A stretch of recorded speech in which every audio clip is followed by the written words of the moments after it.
Hello, guys. It's Josh here with Final Whistle Sports. Today we have a very special guest. Zach is here. Zach, how are you doing, man? I'm good. How are you? I'm good, bro. So today we are doing our first NBA video in a while. We are grading every playoff series so far. So basically, we're just going to give a quick little overview. Right now, we are recording this on April 26th. It is 3 o'clock. So the what am I trying? The Cavs just put up a great performance on the Heat, and the Thunder are currently playing the Grizzlies, and they are up right now in a 3-0 series. So take that as reference for our grades. Things could change by the time this is out, but I guess we will start off with the series that is currently playing right now. Thunder's Grizzlies. The Thunder are beating the Grizzlies right now, 32-29, and it's just been tough. I mean, John Morant went down with the injury, and they blew a huge lead. It's 30 points, maybe Yeah, 26. 26, like so bad. And Caruso put up one of the best defensive performances I've ever seen. And whenever you see that OKC team locked in like that, Chet had an amazing second half. Shea was back to his normal self, and defensively, they were a real unit in that second half. I think they're pretty tough to beat. Yeah, I mean, it's just the spacing that the Thunder have. It's just ridiculous. Like you've Chet and Hartenstein, and even with Edie, who's really truly their only true big. Yeah. Chet can just sit anywhere he wants. It's just the spacing is crazy. But I mean, I think the one big thing in that series is just, I mean, Shea's been that guy. Like when you need that shot, he's there. Even though he only dropped 15 and 17, like he's not shooting the best right now in terms of just efficiency. But he gets that shot. It's like and his ability to always score, like, is just put such a defensive, burden on the Grizzlies. For Because real. then, like, even let's say you double team Shea or you put your best defender on Shea, like, you still have Jalen Williams and Lou Dort. Like, they're going to come up and hit those shots, which is just one of these. Like, it's that amazing thing about this Thunder team is they're so deep and they're so good defensively. It's just like there's not much you can do to stop that. Yeah, like you said about the depth, like Cason Wallace, Isaiah Joe, Aaron Wiggins. These are all guys. Maybe not Cason Wallace as much, but Isaiah Joe and Aaron Wiggins can come out and light it up with 6 threes in any odd game. So it's just a really tough team to stop. Grading this series, I mean, in a series that looks like it's going to be a sweep right now, you'd probably rank it lower, but that comeback was pretty entertaining to watch. The other games weren't too entertaining. Me personally, based on entertainment purely, I'd probably go like B minus right now, just because of kind of the game two was a lot more competitive, but the game one blowout was not the best to watch. It's kind of just an onslaught, but game three definitely brought it back a little bit. Yeah, I would say for sure about that C plus B minus range. I mean, even like when Jaw goes out or Jaw can't, be his usual self and he's not that explosive scorer, it's not that Yeah, entertaining. I agree. I agree. Next series is Nuggets Clippers. We could probably talk about this one a little bit more because for a lot of people, this is the best series in the first round of the playoffs. And I personally have enjoyed watching it a lot.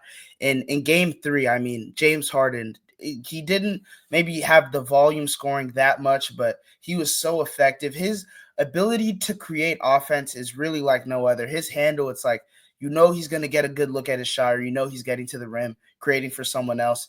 Kawhi looked insane in that game too, and has had a good series overall. Even game three, he didn't shoot that well. Still grabbed over 11 boards at least. That's what I remember it being. And Jokic has kind of been. This is kind of his worst playoff series I can remember since he's entered his prime.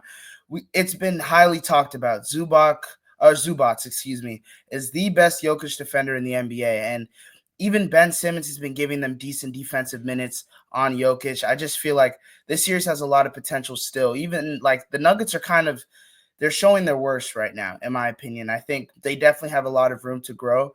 And the Clippers have played decently well. They do have turnovers that they could clean up. But I do think this series has been highly entertaining so far. I'll let you speak a little bit. Yeah, I mean, in my opinion, I think Jokic is the best player in the world right now. Yeah. And whenever he's on the court, they always have a chance.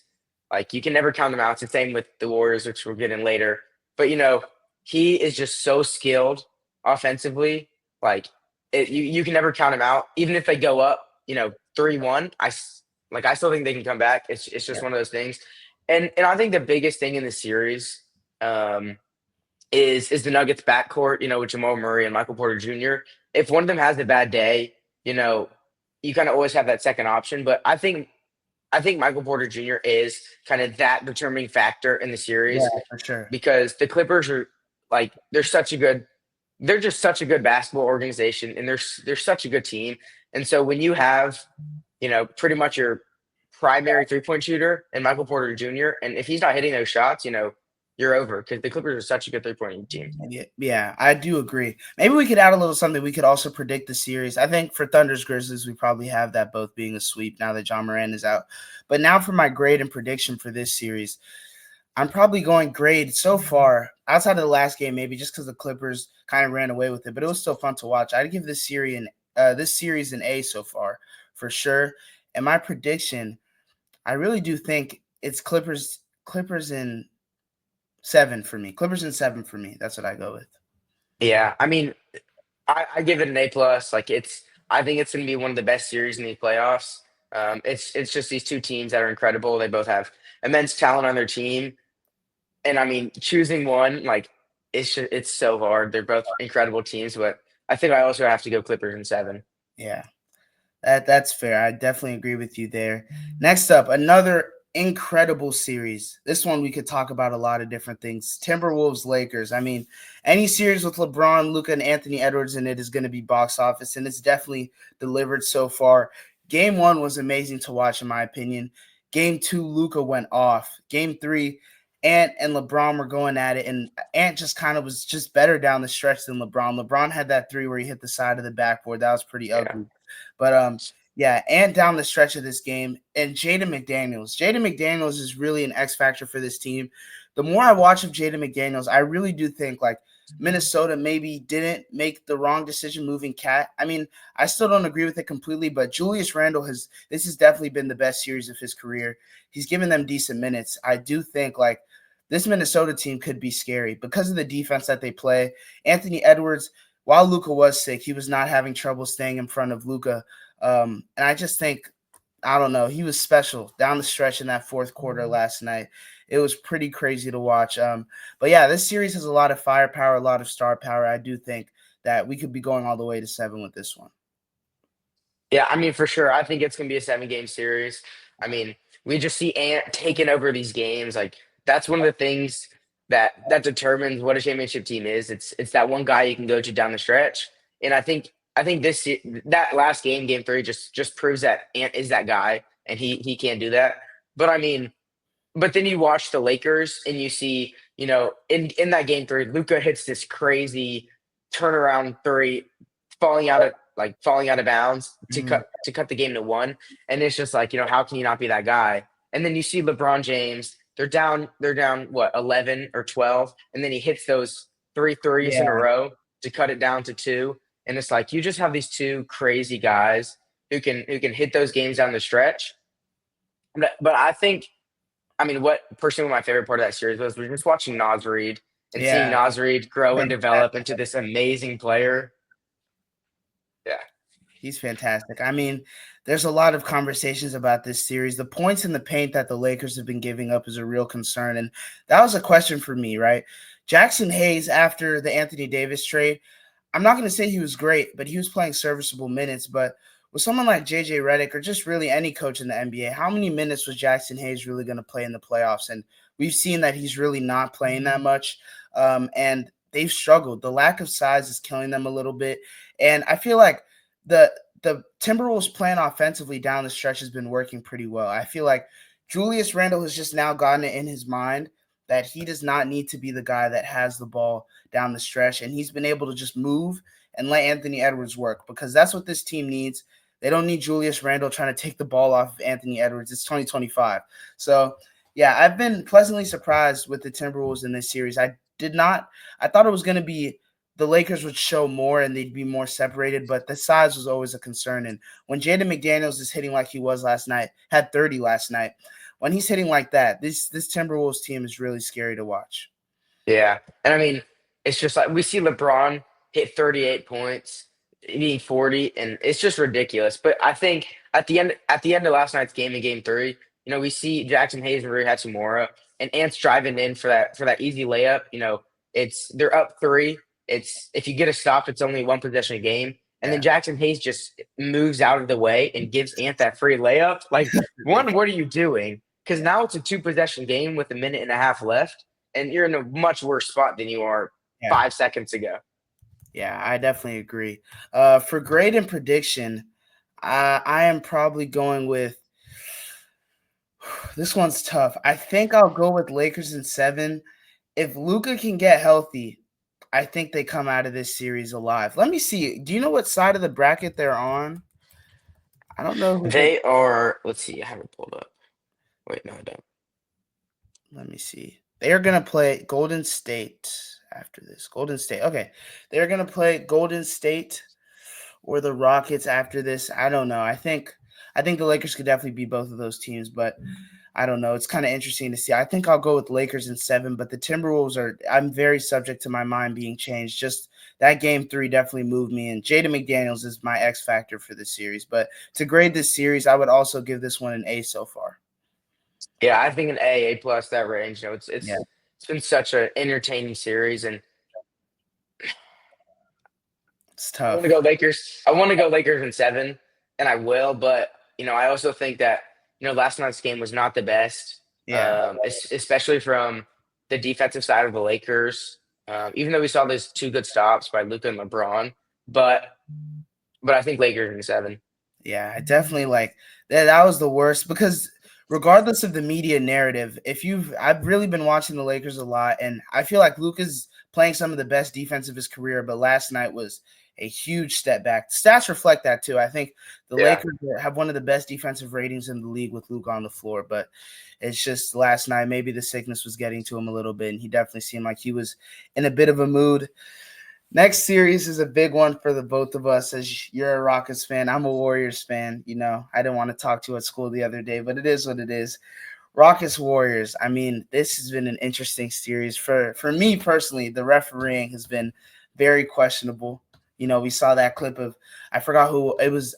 Who was it? I think it was Jalen Green. Maybe someone was pulling down Steph's shorts while he was shooting the ball, and you just kind of look at it with that Jimmy Butler injury. Things are really, really scary. Let me actually check his status for tonight's game. Do you know? No, I checked earlier. It still said I saw from one source. I don't know if it's reliable or not, but they Yeah, said he's going to play. yeah, he's gonna It was play. like, He's gonna play. yeah, Warriors something, Golden Yeah, State something. Golden State of Mine. Golden State of Mine. Yeah, yeah, yeah. Well, yeah, that's usually a decent source, but if he doesn't play, I think I would take the Rockets in this series, and that's crazy for me as a Warriors fan who, coming into this postseason, I genuinely think if Jimmy's healthy, I think we can make a run at the finals, and I don't think that's crazy to say. For But sure. without Jimmy, those non-Steph minutes in game three, Two. two. Sorry, I'm tripping. In game 2 were just mind-boggling. Like they were really bad. And at the age that Steph is at, Steph is 37 years old now. I'm just not expecting him to play 40 minutes. He played 40 minutes in the playing game, 40 minutes in the game 1, and then he's going to play 40 minutes again. That's not happening. It's just not sustainable. And it's been a problem for the Warriors for so long, and we finally solved it. And now Jimmy Butler got hurt. But if Jimmy Butler is healthy, I do believe we take this series in 6. If Jimmy Butler was healthy. But now, I don't know. With the Rockets getting a game, it's kind of tough. Yeah, for sure. I Yeah. mean, Jimmy Butler is just one of those guys. Like, I mean, playoff Jimmy, it's a real thing. Yeah. Like, he was not the best this past season. Like, he was out of his head, and then we see him in the playoffs, and he just turns into just playoff Jimmy, and it's insane. But I Yeah. think that like one of the biggest things in this series ultimately comes down to the Rockets' offense. Like, Yeah. the Warriors played some good defense in game 1.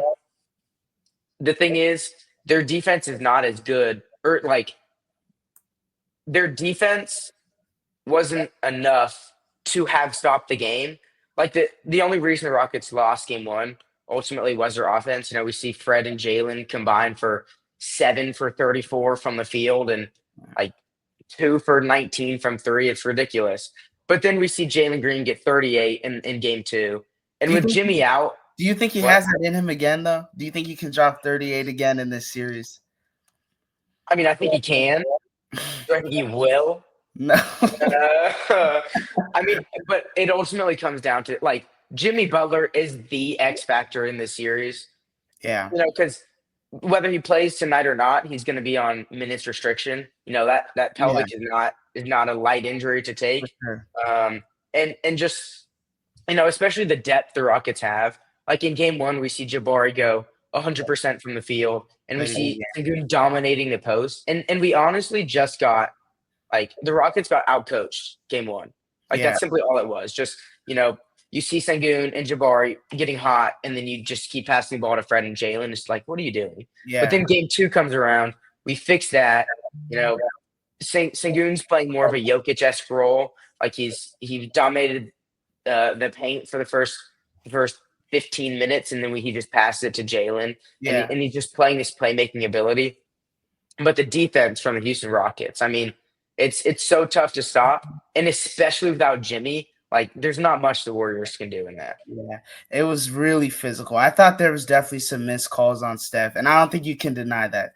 There Yeah, for sure. And in game one, like I mean, I was watching it live, and it was just ridiculous. Like they yeah. called these terrible calls on the Rockets, like against the Rockets in the first half. And then in the Uh-huh. second half, we watched the refs basically give them makeup calls and call these terrible calls on the Warriors to Yeah. make up for the bad calls they call in the first half. And it's just like, let them be physical, let them do whatever. You just have to be consistent with the calls. Consistent. Because That's we see Steph like not complaining to the refs, but he's one of those players. He's so skilled. He's been in the league for coming up on 20 years or whatever it is. Like he's one of those players who's going to go to the refs and say, "What are you going to call tonight? What's going to yeah. be this factor?" And he's going to go do that, and the refs are going to call it because he's one of those players, and he's going to abuse that. Which good to him. Like that's what you're supposed to do.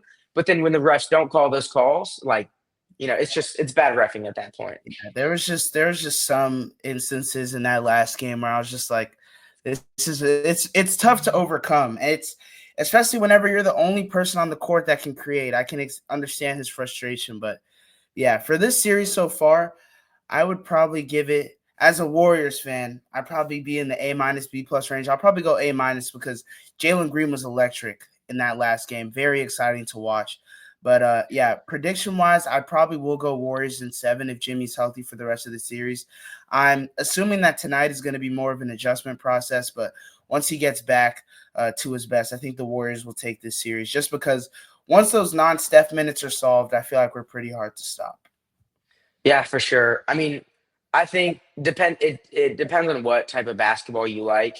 Yeah. Rockets are just this physical team, and same for the Warriors and Draymond, and I'm gonna give it an A- as well. It's just this physical basketball that no matter what team you like or dislike, it's a good basketball game. Yeah. And I think I'm gonna go Rockets in 7. Okay. That's fair. That's fair. That was our last Western Conference series. We will now move on to the Cavaliers versus the Heat. Earlier today, the Cavaliers, man, it was insane. The defensive performance that the Cavaliers put on. I was watching.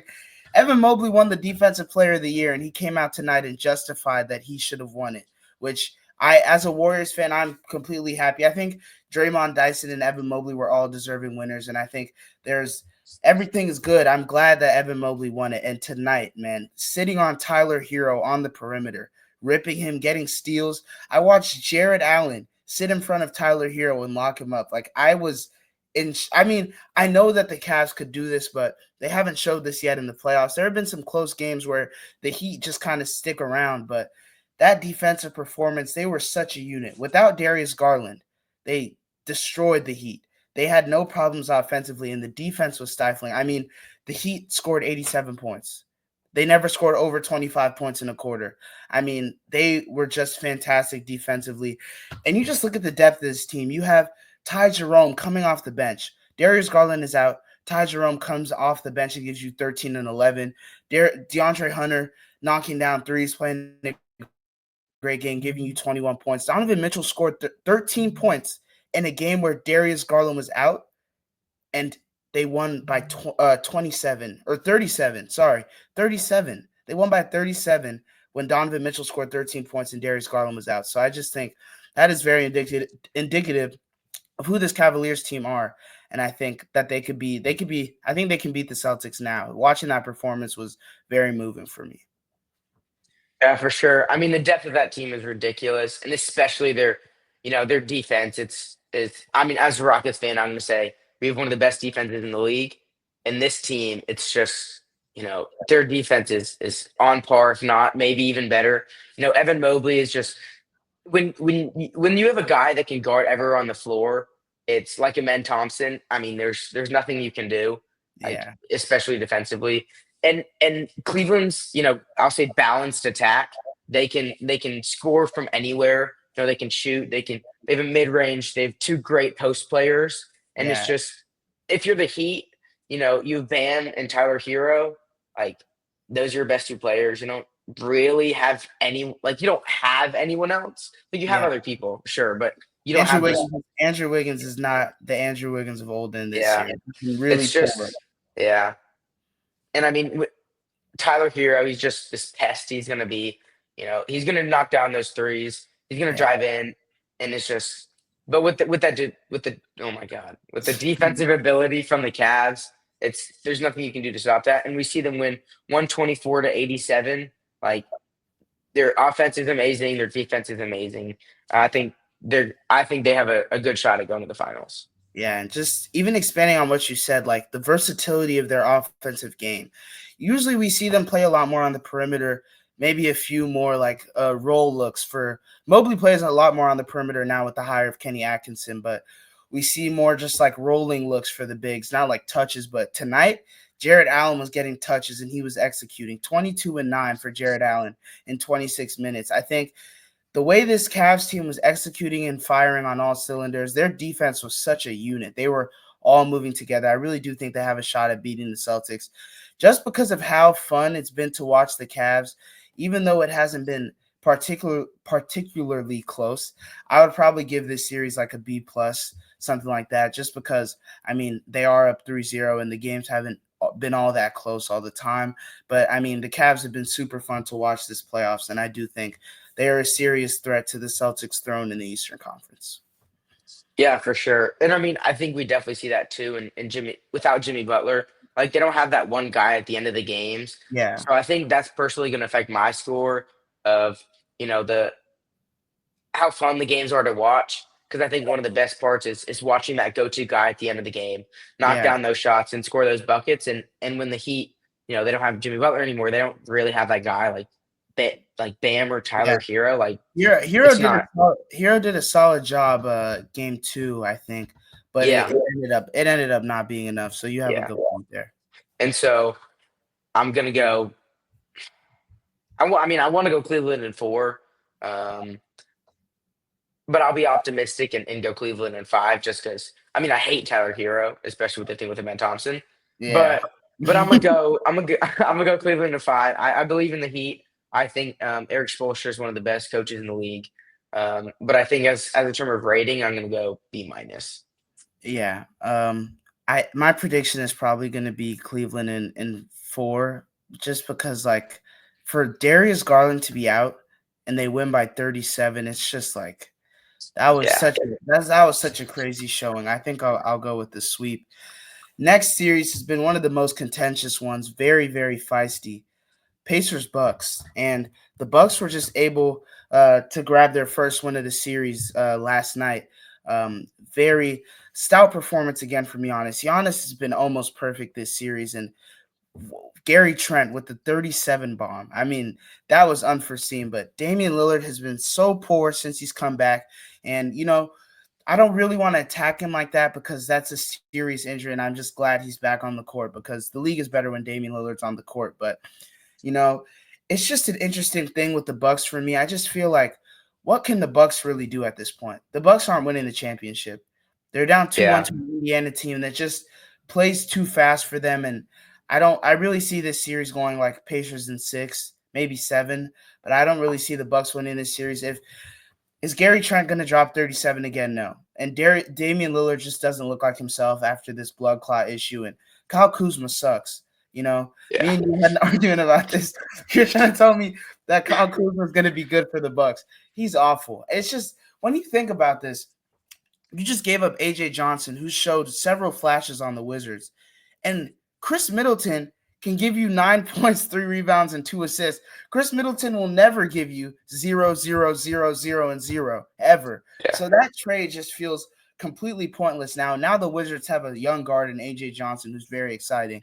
And you look at this Bucks team, they have no young players that are playing in these games. No young core at all, really. That AJ Johnson was their last young player that had value around the league. And I just feel like it's time for Giannis to go, in my opinion. I don't see them winning a championship, and it's just I don't know. I don't see them winning a championship again unless there's a major change somewhere. But like the one year that Giannis and Dame were working together more efficiently down the stretch of this regular season, now Dame has his blood clot issue, and now things don't really look good for him right now because he's not playing his best basketball. But to speak more on the Pacers, I've been very pleasantly surprised. Nemhard before this game was doing his normal thing of being a playoff riser, which is one of the few role players that I can remember that is really a playoff riser. But he's been great. Siakam has been good as well. Halliburton hasn't been shooting the ball the best, but assist wise, he's been consistent as usual. But the pace of this team is just insane. They can play so fast, and it just feels almost too fast for the Bucks. But yeah, my notes really for real are just Giannis has been nearly perfect, but I've been calling the Bucks recently Giannis and friends, or Giannis and whoever decides to show up that night, and the rest are nobodies. So yeah, I'd probably grade the series like an uh an A minus maybe, just because of the Bucks game last night. I enjoyed watching Giannis play, and Gary Trent was electric, and the trash talk was fun to watch as well. Yeah. I mean, for sure, just going off that trash talking, we see at the end of the game, Halliburton's kind of holding the ball, and we see Dame come up and try and poke it out multiple times. And it's just, to me, that just shows that, Dame's out of it. Like, he played 32 minutes, shot 2 for 12 from the field, 1 for 8 from three with 7 points. Like, that's Yeah, not the Dame we saw in Portland. And yeah, Dame hit those clutch shots. He came up in the playoffs, and then he comes up and plays like that. But I think one of the things for the Bucks is that you have the sort of depth, right? Not depth, but you have people who can fill those minutes. Like Brooke Lopez played 15 minutes. We see Bobby Portis come in, get 10 points, 8 rebounds. Like he got 8 rebounds. That's not bad. yeah. And then we see Better Kevin than Porter Jr., Butler. which I hate, and then AJ Green. Like they come in, they get 12 points. Kevin Porter Jr. literally nothing. I mean, he got 6 assists, so whatever. But I think in terms of the Giannis situation, they're not going to win again unless you have this major change. In my opinion, what I think should happen is coming from a Rockets fan is a four-way trade between the Suns, Hawks, um, yeah, the Bucks, and Houston. Houston can send the Suns picks back.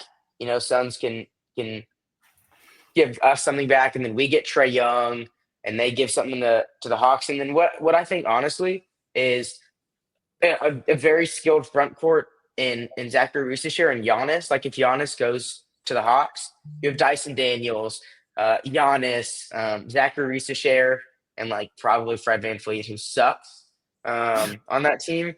But I think Giannis has to get out of there.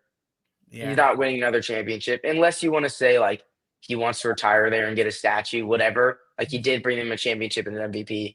But I think this past game, he got 37 with 12 rebounds and 6 assists on 14 for 19 from the field. I mean, it just shows that he's that guy. Like he's a top three player in the world. I think he's number two after Jokic. But especially with this Pacers team, like Halliburton is a even though he didn't shoot well, he's averaging like 0.58 points per shot he's taking. But his court vision and his ability as a point guard is just, it's crazy. We see how many assists he averaged. What was it, like 10.2 or something yeah, throughout the season? Something like that. And then Miles Turner stepping up defensively. That's in a big role. And then Benedict Mathurin, his scoring leap from last year and just this regular season. I mean, I think that's been one of the biggest things to kind of outtake Dame and outtake freaking Kuzma, and I mean Gary Trent Jr. had a good game, but yeah, just when you outpower these guys, it's from a Bucks perspective with only Giannis, with only Giannis showing up every night, it's yeah. a clear winner to me. It's tough. Yeah, I definitely agree with your take there that Giannis is the second best player in the world. I think we've seen in these playoffs, Giannis has just been the epitome of consistency. No one in this playoffs has been as consistent as Giannis. Obviously, we see Shea. Shea is currently perfect from the field, but with 16 points. So shout out to him. But Giannis has been the most consistent player in the playoffs. No, he hasn't had a single bad game, and he has no help. He has no help. He's even developed his game. Giannis is 30, maybe 31 years old, and he's gotten better. He's developed a mid-range jumper. I just don't know if the Bucks, like that Doc Rivers hire was the most disgusting thing I've ever seen. I couldn't believe that they had hired Doc Rivers. And I just don't think, like Giannis always says, if it doesn't feel like we're gonna win, I need to go because the Bucks don't look like this team just doesn't work, and there's not enough talent. You look like the Bucks are supposed to be in the Celtics tier, right? The Bucks. Let's look at the Bucks roster right now. If we look at the Yeah, box score, the Bucks version of Peyton Pritchard is supposed to be like AJ Green. Like, is AJ Green really consistent enough? Is he offering us enough off or Kevin Porter? Like, I don't know. And they're just supposed to be in that tier. You think of the Bucks, you think of Giannis and Dame. They're supposed to be in the tier with the the Cavs and the Celtics. It's supposed to be Cavs, Celtics, Bucks, but now we look at it and it's like they're not better than the Pacers. You know what I'm saying? They're not a yeah, better team than the Pacers. Brook Lopez's decline has been talked about this year, but he's just I've never been a fan of his lack of ability to rebound. And it's just you look at this roster construction, you have guys like Kuzma that you can't count on Kuzma. Can you really count on Gary Trent? He has been decent, but Gary Trent and Porter are hard to count on. So, you know. yeah, But I would probably say I'd give this series an A minus and probably go Pacers in 6, like I said before. yeah. I mean, I think with Giannis, you can never count him out. Once Yeah. again, like same thing with Steph and LeBron and Luca. So I will go. I think I'll still go Pacers, but I mean, I got to stick to Giannis and his ability. So I'll go Pacers in 7, just because I think Giannis is that guy. I think he's one of the best players ever. He's I one of the mean, best players. he I really is. mean, Top 25. You could make yeah, the and argument. and and what I didn't talk about in the Clippers was that they have Kawhi, who, in my opinion, like I don't know if people agree or not, but if he stayed healthy throughout his entire career, I think he would have been top 10 all time. Has the potential to be top 10 all time. Top 15, 20 for sure. But Yeah. if he stayed healthy his whole career, his huge. I'm not going to get into it, but he's really good, Yeah. and especially with We could, Giannis, just you can never yeah. count him out. Yeah, we can get into it a little bit. I mean, there's a strong argument that people say Kawhi would have had a better legacy than KD if he had stayed healthy. It's just that KD has been so consistent over all these years. They have the same amount of chips, same amount of finals MVPs. So, but I think Kawhi is a fantastic player that once he gets in that mode, like that game 2, Yeah, you just you knew he he got wasn't 39. you just knew he wasn't missing. You looked at Yeah, it like it was just every shot, his shot with no arc whatsoever, going straight into the net. It must have been demoralizing for Nuggets fans, but as a neutral, I was very happy to just watch good basketball in that game. yeah, But next up, one of the most lively series, Knicks Pistons. I mean, this series for me, if Jalen Brunson was not foul baiting like he was, man, it was frustrating for me to watch in game 2, the game that the Pistons took. But Jalen Brunson, I've been very annoyed with his performances at times. But I give this series an A plus. Game 2 kind of pissed me off from a Jalen Brunson yeah, standpoint, but it would have been A plus. But I'll give it an A. And the Pistons have been the better. I don't think this is a hot take anymore. The Pistons have been the better team for basically the whole game, outside of like 10 minutes in this series. 21-0 run killed them in game 1. Game 2, they took the win. They were the better team the whole game. And in game 3, they just struggled in the fourth quarter. Cade's turnovers, as much as I love Cade, it's something that he struggled with just his whole time in the league. You look at it, he put up 24, 11, and 7 last night. That's great. Yes, but the turnovers were still an issue. 6 stocks too last night. 6 stocks. But it's 24 points on 25 shots. And they could have won that game, but it's just like down the stretch, they struggled. And even if the Pistons don't come out with the win in this series, I don't think it's a concern at all because they're ahead of schedule. This team was 2-26 last year. You know, the famous K quote, "We are not 2-26 You're not bad." 2 for 6 bad. Looks like he was right because they turned up this year. Tobias Harris didn't really show up last night, but you look at it, Tim Hardaway Jr., 12 points in the first quarter. Like, this team could be special. It's just in the fourth quarters, they've just been struggling a little bit. Game 2, they were able to pull it out, but they've just been struggling just getting to the finish line. But I really do think the Pistons could win this series. Last night was a tough one because they really had it. Like, I really think they could have won. It was just down the stretch of that fourth quarter they struggled. But yeah. Yeah, for sure. I mean, one of the biggest things in this series is I think just the Knicks defense and the Knicks ability to kind of close these games. Even though we watch in game one, I don't know, game two when Brunson had an opportunity to take the shot and he missed, and then Mikal Bridges had an opportunity to take the shot and he missed. And I think even though like it was kind of a sloppy game or sloppy ending, like we see these players, like the starting five, Tom Thibodeau's known to just kind of beat the heck out of these players. Yeah. Like Mikal Bridges, 39 minutes, 43, 41, 39, 41. The most minutes off the bench was 16, and then 9, 9, and 4. Like Yeah. the starting five is playing the whole game, and we see, and especially like the only player who was minus was Mikal Bridges with -4, and still he had three steals and 2 blocks, and we Yeah. see OG Anunoby 2 steals, a block, Cat a steal and a block, and besides for last night when Cat dropped 31, I think Cat has not shown up this series, especially in the first 2 games. Like we see him go. I mean, I can't pull up the game anymore, but like we see him go like 1 for 7 or something in game 1 or 2 from three, and like that's supposed to be what he's good at, spacing the floor. But with this Pistons team, they're so ahead of schedule, and as much as I hate to say it, because I'm a Jalen Green fan, Cade has been tremendous. Like he's definitely lived up to the potential. I Yeah. think he's like most improved player. Oh my god, just he shouldn't even be in that award just because he's the number one pick. Yeah. But like I mean, you could say it. Like he's been tremendous. He's been an all-star talent, borderline all NBA. And he's been just tremendous in this series. Like he dropped last night. He dropped 24, 6 turnovers, which is definitely an issue. But I think that's part of the Knicks defense. And Yeah. but getting into some of the Knicks, go ahead, go ahead. Yeah, I think, like you said, testament to the Knicks defense because some of these are bad passes, but at times they did create turnovers down the stretch against this Timberwolves team. But you made a really good point with Thibodeau. Like last year, what happened to OG? OG, it was a strain. That's a muscle. It's not a contact injury. It's not a freak injury. It's just too much. 43 minutes for OG last night. It's just I don't know. I'm not the biggest fan of Thibodeau's strategy with this because I don't think you can win this way. I don't think you can win with your best, the whole five, playing so much. I just don't think it's sustainable. But you can get back to what you were saying. Yeah, and I think one of the biggest things um, is just like especially Brunson. I'm gonna get into it in a sec, but like with the foul baiting, you can call it foul baiting. You can call it you know whatever you want to call it. He was a little foul baiting, not as much as Shea, of course, but He was you foul know, bait.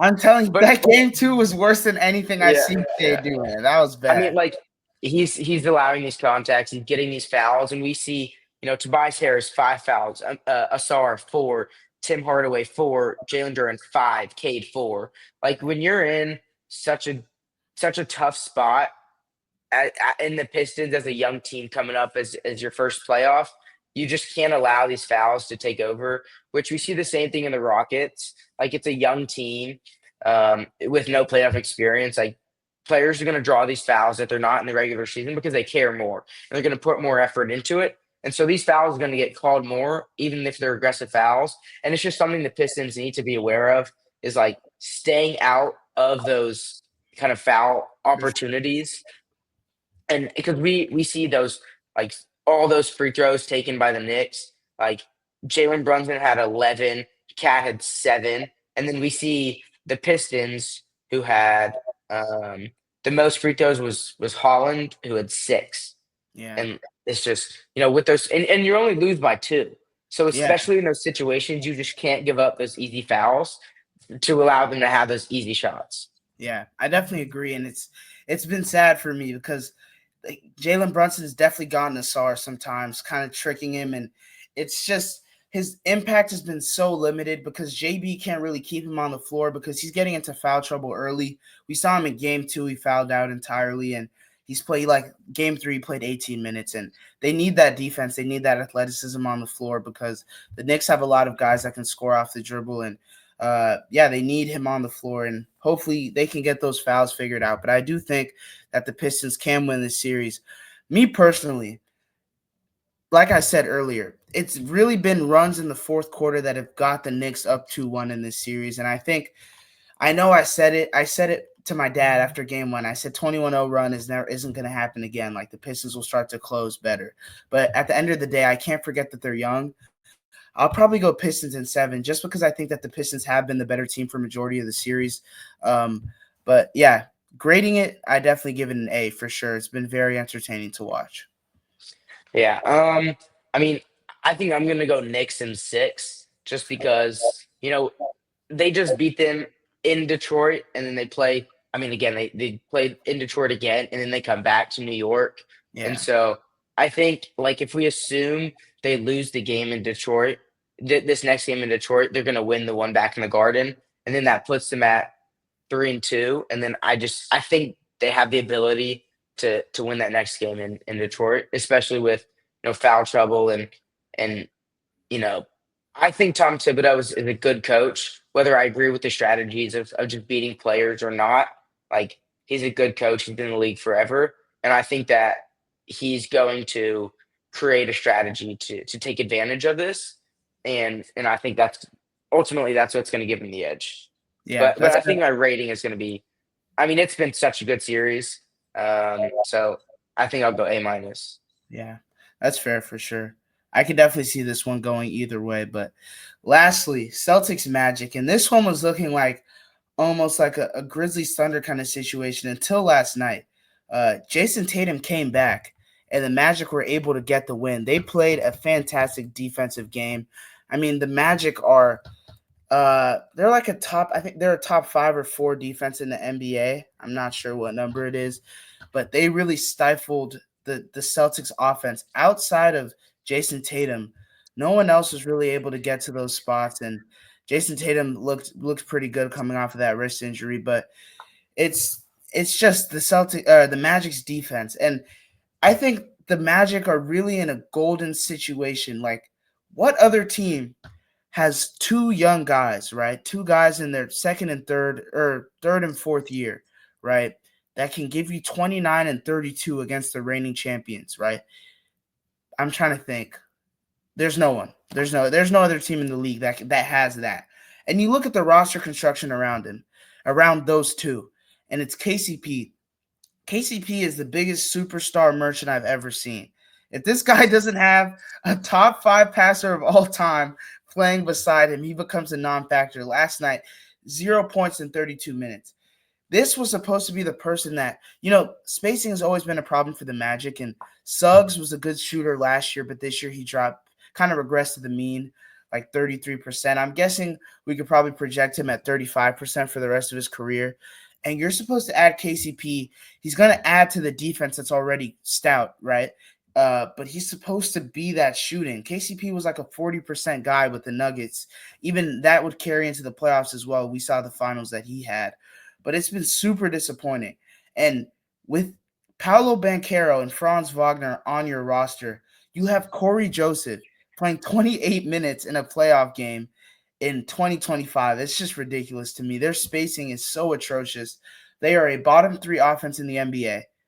And I think they're bottom 3 in 3-point shooting as well. They're the 30th best offense in the NBA with Paolo and Franz on their roster. I think they're doing a disservice to the 2 of them, and they need to get it figured out this offseason. But defensively, they are really like that. Like, that defensive performance last night was excellent. They were able to lock up the Celtics outside of Tatum, and yeah, I thought they played a great game last night. Really, Franz and Paolo, and then everyone else defensively. But Wendell has also been a huge disappointment. His 3-point shooting has really taken a dip, kind of fallen off a cliff this season.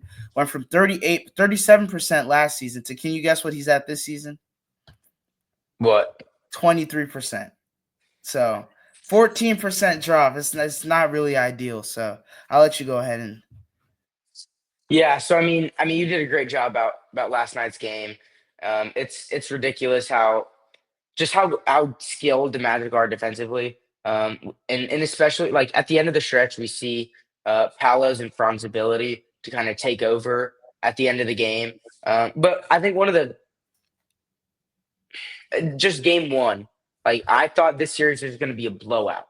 Like we see, obviously Paolo dropped 36 with four threes, and then Franz dropped 23. And the rest of the team, like Wendell Carter, 4 points on 2 of 6 shooting. Corey Joseph, I mean, 26 minutes, 0 points, zero steals, zero blocks, zero rebounds. Like you just can't have that. And then KCP, 6 points in 35 minutes with 4 rebounds, 2 assists, and 3 steals, which no credit to him. He got 3 steals. But then we see the Celtics, like Jason Tatum, he was 1 for 8 from three. And so I kind of thought to myself, like, I don't know how he's going to perform the rest of the series or even the rest of the playoffs when you're 1 from 8 from three, especially being not a vet, but having multiple playoff series before you. Like, you can't really have that. But then we see Peyton Pritchard get 19 in 25 minutes, and then Jalen Brown get 16, and Derek White stepping up and getting 30. And it just shows the depth of this Celtics team. And like, so even if one or two players like Jalen Brown only got 16, but we see Peyton Pritchard getting 19 and Derek White getting 30, and just their depth and versatility, like it's insane. And especially Jalen Brown's defense too. I think he's one of the best, like arguably one of the best defenders in the league. I think from a Rockets perspective, like last year with those trade rumors going around, I thought he was the perfect player for us because he fits our timeline, he fits the defensive capabilities, and he can knock down those 3 point shots. Even though he was over 2 from last night, we see from past years when he won his Finals MVP, like he can be that guy. But then just the Magic, like they have no depth. And so you have Franz and Paolo. I'm not the biggest Franz fan. I think he's a little bit overrated, and I think he does get carried by Paolo. You can say what you want about him. He's a tremendous basketball player. I'm not arguing that. I think he's a little bit overrated, but you know, we can't sit here and say he's not one of the most important players in this series because he's one of the two guys the Magic have. And yeah, so when we watched games last night, you know, if he can show up and if Paolo can show up, especially in those last minutes, and if the rest of the guys can, even if they can't perform offensively, as long as they do their part defensively and just, feed the ball to Franz and Paolo, I think it'll be a somewhat not close series, but I think the Magic can stay in there. yeah, But, for the future of the Mavs, I mean, not Mavs, the Magic, like, you can't, this team is not winning anything. And I just don't see a situation in which you can build a team without doing what the Suns are doing right now and kind of doing like one of those big three teams. Because we see Wendell Carter, Corey Joseph, and KCP. Those guys don't really have any good trade value. Like we see that they have all their picks. Like Cole Anthony has some trade value just from the playoffs he had a couple years ago. And then Jonathan Isaac, I think he's a good player. And Anthony Black, I think he's when he gets going, he can be good. But I just don't see a situation in which the Magic will ever win anything unless they get another star. yeah. Even another star, but just more shooting. That's Yeah. the problem is the spacing. I feel like if Franz could work on his catch and shooting just a bit, it would probably help a decent amount. But it's just I don't know. It's sometimes it's a your turn, my turn thing with Paolo and Franz because Franz isn't really a threat on the perimeter, like just off the rip. I mean, he can get to the basket, and we watched him in that last game. It was fantastic, but it's just kind of an issue. We'll have to see what the Magic's front office can do, but they definitely failed. This offseason, they failed to build a team around their two stars. But I think I'll go Celtics in 6. This game encouraged me a lot. Their defense was pretty amazing. And I think the Celtics winning in 6 is a bit of an accomplishment for the Magic. With this team is not very good. We saw them. They were the ninth seed. They were below, or they were the eighth seed. Yeah. Yeah, they were below Atlanta. So to come in and give the defending champions a bit of a run for their money with this team with no spacing, with the 30th best offense in the NBA, is not too shabby. Because if that's the result, then I really do think it's only up from there for them. But what would you say is your prediction for the series? Yeah, for sure. I mean, I would also say Celtics in six. I think they can get another game in if they want, especially with Paolo's defense just locking down Porzingis. But they play another home game, and then they have the Celtic. They have away and then back home. I think one of those three games They can they get have a chance. Like, KCP's not a terrible player. He has to have at least one mid game. Like yeah he's not going to keep having these bad games. And so I think they might be able to squeeze I think they'll get a win just like this, maybe even lower scoring just because of how good defensively both these teams are. So yeah I wouldn't be surprised if there's another like 91-89 or 93-91 games. And so I think Magic or Celtics in six. yeah. Well, that is all the series in the playoffs so far. I've really enjoyed the playoffs so far. I think the games have been great.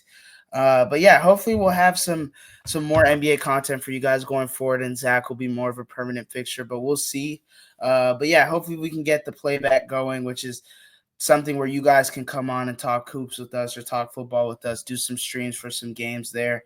But Zach, any closing thoughts?